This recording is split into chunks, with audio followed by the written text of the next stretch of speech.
I am here today at our annual farm show, and this is our 98th farm show here in Harrisburg. And I'm pleased to be here with a good friend from Schuylkill County, from Ringtown, Baron, better known as Boots Hetherington. Boots, how are you? Very good, sir. I'm glad to have you down. And you're always at our farm show. You've done a great job in the last couple of years of always getting down here and supporting agriculture. We really appreciate that. Well, I certainly recognize the value of agriculture in Schuylkill as well as Berks counties. And was I right on the 98th? Was I right on that? Yes, sir, 98th. My first farm show was the 50th, and I was 12 years old. So this is the 98th. We're actually making some plans for a gala celebration for the 200th. So it is held annually, but we can't say our 98th annual because there was a period of time where I believe that they discontinued. We skipped a year or two because of the war. So. Well, very good. And Boots, it's always a pleasure to be with you. A couple of things. I guess your title, exactly what is your title with the administration? I'm a special advisor to Governor Corbett of Agriculture. This is not a new position. It is for ag. During the original administration, we had a special advisor for game and fisheries. During Rendell, I was a special advisor for community efforts, but the governor felt that agriculture was very important, so he decided to put an extra person in the Department of Ag to address some of the agricultural issues. I'm very thankful to be able to do that job and serve the Corbett Colley administration. And rightfully so, Boots. I don't know of a better person who has more of a passion or more knowledge. Your background, your educational background, I believe, at Penn State, as well as you guys have an active farm in Schuylkill County, right? Yes, sir. I'm an agricultural engineering degree. I did spend a little time at Procter & Gamble making toilet tissue, which, by the way, is agricultural because forest products are part of our agricultural background. And I retired in 1981 and became a full-time farmer. So my wife and I do operate a crop farm in Ringtown. We do fruits, vegetables, we do grain, hay, and oats. And Robin's best known for a strawberry patch. He annually sells about 17 tons of strawberries in Ringtown Valley. Well, not only the strawberries are great. I mean, you're always kind enough to make sure that I get a quart or so, and I don't know whether they just seem to be the sweetest strawberries that I've ever eaten. You guys do a great job up there, and what a gorgeous valley. I mean, the Ringtown Valley.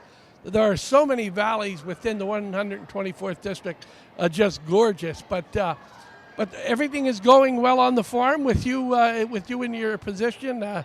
It got to be tough in terms of working the farm as well as working the job.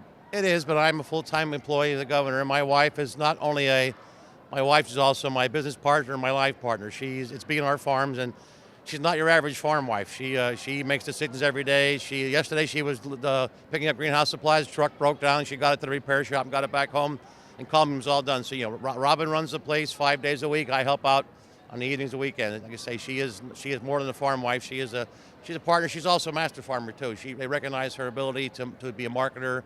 She's really great promotion and advertising. You always see Robin on the front page of the Spotsville paper during strawberry season. Can I safely say, Boots, that Robin's the boss? Well, actually, when my brothers retired, we organized a buyout. She has a controlling share of the operation, so I do work for Robin. So there you go. You work for Robin and the governor. Very good, very good. Let's talk a little bit about the farm show itself. How is it going? How is this farm show going? It's a little down because of weather. We had some nasty weather on Sunday and bitter cold, but a good example was yesterday. All of a sudden, the farm show filled up, and our carousel was backed up. Everybody who canceled school, the kids all came to the farm show. Interesting. Talk a little bit about what is new this year. What is new? What keeps people coming back? You're right. We have to do new and different. One that's done this year is our Christmas tree display, which is Pennsylvania is one of the biggest Christmas tree producers in all the United States. It's one of our top industries in the state, and it actually snows every hour on Christmas trees. We have the similar to Disney World where they do the bubble soap, so it snows on our display every hour. We also have some new items in the food court this year, and we also had a bunny hop. It's actually a sort of a bunnies jumping over a fence. So we're always trying to put in new events and new things and also we get rid of some old things, bring some new stuff on. So we're always trying to make it fresh and different and attract people. It's a opportunity for us to celebrate agriculture. We have 62,000 farms in Pennsylvania. You don't think of Pennsylvania as being an agricultural state, but it is. It's the most rural state in Pennsylvania.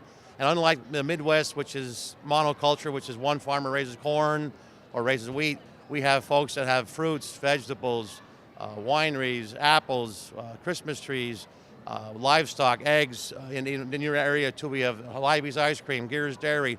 On top of the ag itself, it's also the manufacturing process. So 1 out of every 7 Pennsylvanians works in agriculture. Now, they don't raise crops on a farm. They're involved in food production, like the folks at Gears Dairy, like the folks at Libby's Ice Cream. 1 out of 7 adults in Pennsylvania is working in food production. So it's our biggest economic driver in the state.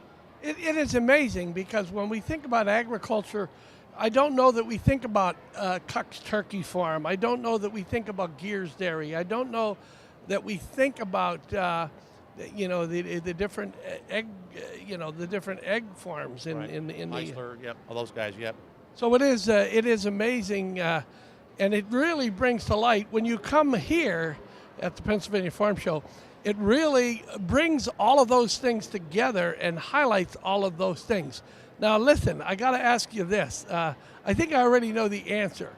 In terms of one of my favorite places, and I think is yours, is the food court. What's new over there? What can I look for over there? This new item this year is a bacon bundle. It's a tray of bacon. Now, I mean, I've often heard it said that no matter what you eat, bacon makes it taste better. You can take liver and put bacon on it, make liver taste better. So that's one of the big highlights this year. And we're also celebrating the 60th anniversary of the milkshake. Actually, there's 3 gals in the booth there that served the first milkshake 60 years ago. They're the Golden Girls of Milkshakes. So that's like I say, this is our 60th anniversary. And it's been a big popular item this year. You know, the milkshake, whether it be vanilla, chocolate, and I believe strawberry, I think they are they're just the best. I don't know what they do special to make them so good, but they certainly are good. Bootsy, I want to thank you for taking the time out to talk to us today.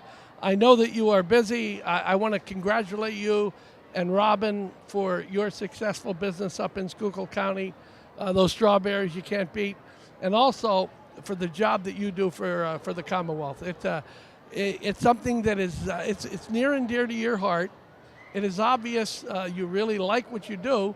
So I always say when you like what you do it well. So thank you so much. I appreciate you taking the time, and good luck and continue the good work for the governor. Well, Jerry, I also appreciate the fact you come down here, and also you've been very supportive of agriculture in your endeavors. Last year, you folks passed some transportation bills that got us some improvements to roads. You also did some work with the ag transportation. Years ago, you couldn't move a 6-row corn planter legally. Now we can do that safely and legally. We also got some increase in the radius of operation. I can move my trucks further, which is basically putting agriculture in the 21st century. And also, a year ago, when you folks got together and passed the inheritance tax exemption, that's a huge victory for agriculture. A lot of folks don't realize, but farming is asset rich and cash poor. Bootsy, and it's so important because you bring up a good point. There are many little things that the legislature can do that don't hurt other people, but they greatly help the agricultural community. And I say that you, as well as other people involved in agriculture, need to reach out to us as your legislators, because there's a lot of things that go on out there that we're not really aware of.